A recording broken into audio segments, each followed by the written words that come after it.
Assalamualaikum warahmatullahi wabarakatuh. Selamat pagi, salam sejahtera. Jumpa lagi dengan saya Nur Hasana, psikolog klinis. Hari ini saya akan berbagi bagaimana cara menghadapi perilaku yang kita suka pada anak berkebutuhan khusus. Pada video sebelumnya sudah saya sampaikan, untuk dapat memotivasi dengan tepat, kita perlu mengidentifikasi perilaku dalam 3 kategori. Yang pertama adalah perilaku yang kita suka dan ingin sering dilakukan oleh anak. Yang kedua adalah perilaku yang tidak kita suka dan ingin jarang dilakukan oleh anak.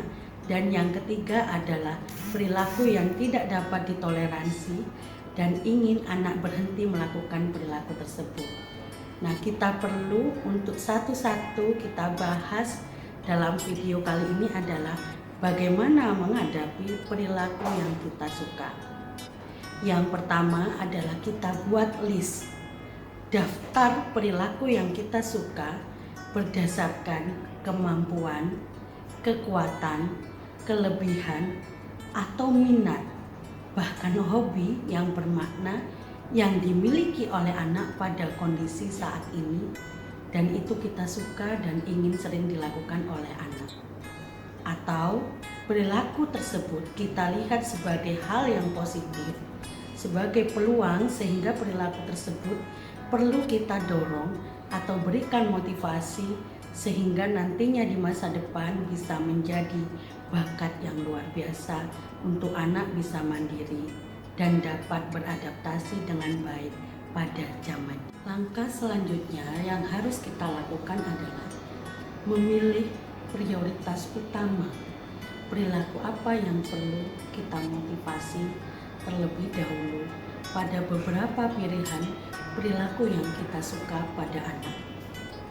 Tidak membutuhkan seorang profesional seperti harus datang ke psikolog, ke dokter anak untuk bisa menemukan perilaku yang kita suka dan mana perilaku yang segera untuk diberikan motivasi.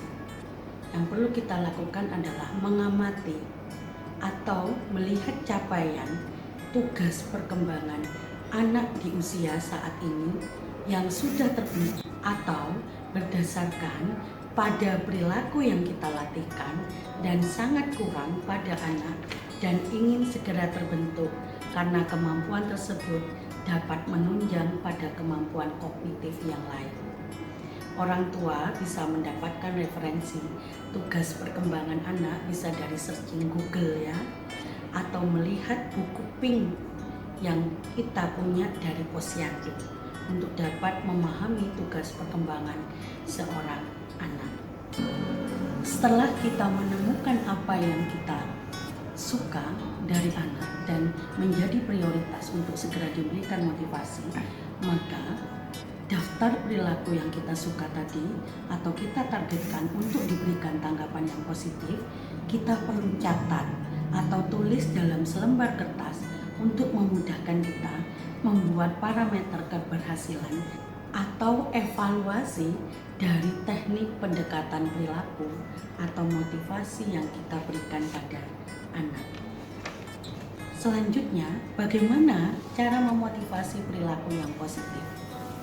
Orang tua atau guru perlu memberikan tanggapan yang positif pada perilaku yang kita suka dari anak. Memberikan perhatian positif dapat dilakukan dengan cara memberikan penguatan, baik itu berupa materi maupun pujian sosial.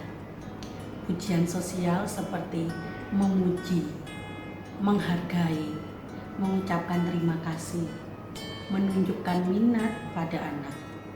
Cara efektif untuk memberikan perhatian yang positif adalah dengan cara menggunakan bahasa nonverbal yang menunjukkan keminatan.